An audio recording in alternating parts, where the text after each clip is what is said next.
Recording studio संगीत।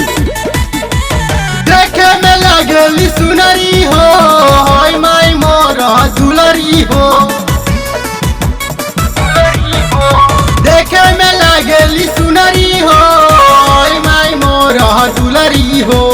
ठीक से बनई हो ये कुमरू माई के मूरतिया केहू ना लगावस हमर माई के नजरिया।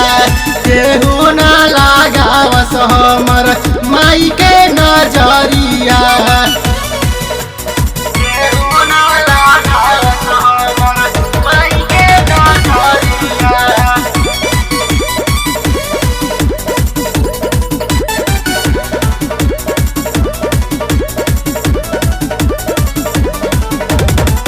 बड़ा रे जतन से आवत बारी मोरी माइया कर जोरी सब सेवक देखता ही रहिया। बड़ा रे जतन से आवत बारी मोरी माइया कर जोरी सब सेवक देखता ही रहिया। हर बार में होई गड़बड़ हो बनई हो जनी सरवर हो।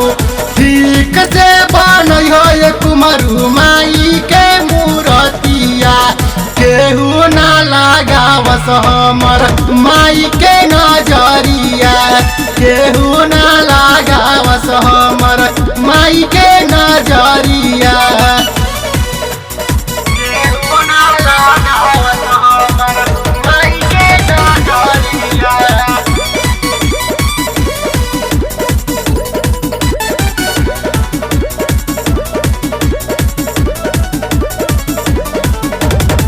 सब कुछ तैयारी करके रखल बानी कब से। अब ते ही माई के भोगवा लगाई अपना हाथ से। सब कुछ तैयारी करके रखल बानी कब से। अब ते ही माई के भोगवा लगाई अपना हाथ से। सूर्य तक भजनिया हो जाई के माई के शरणिया हो। ठीक से बनई हो ये कुमरू माई के मूरतिया केहू ना लगावस हमर माई के नजरिया। केहू ना लगावस हमर माई के नजरिया। रिकॉर्डिंग स्टूडियो सुर संगीत।